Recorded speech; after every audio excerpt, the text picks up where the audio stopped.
کیا آپ کو لگتا ہے کہ اس کی وجہ سے آپ کے ساتھ یہ سب کچھ ہوا؟ اور کیا اب جو مفاہمت کی یا اعتدال کے رویے کی بات ہو رہی ہے تو یہ سب بھی ایک وقت اور ٹائمنگ کے اعتبار سے ہو رہی ہے؟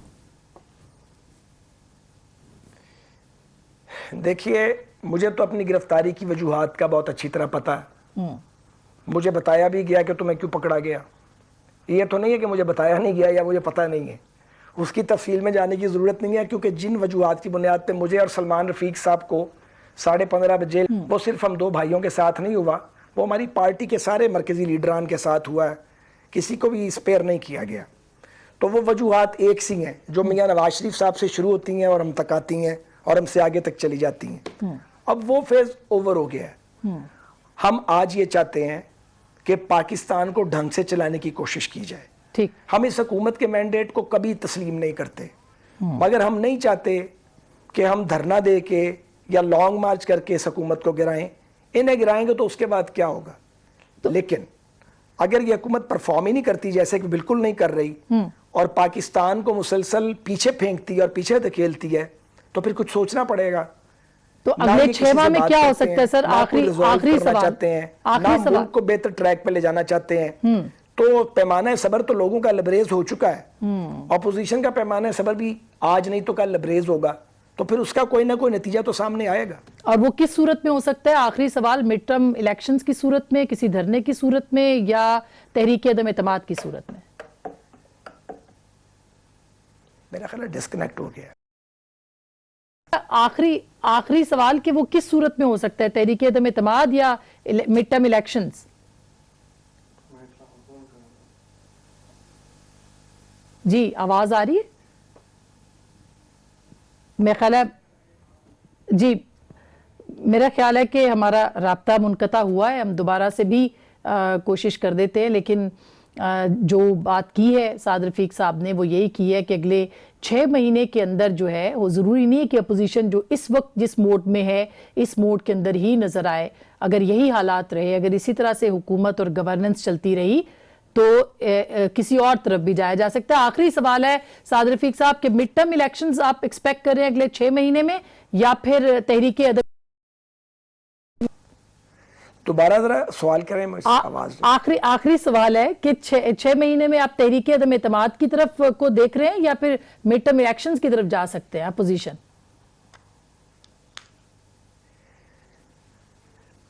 تحریک عدم اعتماد کا مجھے لگتا نہیں کہ کوئی نتیجہ نکل سکتا ہے. اگر کوئی ایسی موو ہو بھی اور فرض کیا جائے کہ حکومت کو 15, 20, 25 ووٹوں کے فرق سے بدل دیا جائے، تو جو اگلی حکومت آئے گی وہ پاکستان کو چلا نہیں پائے گی. اس لیے کسی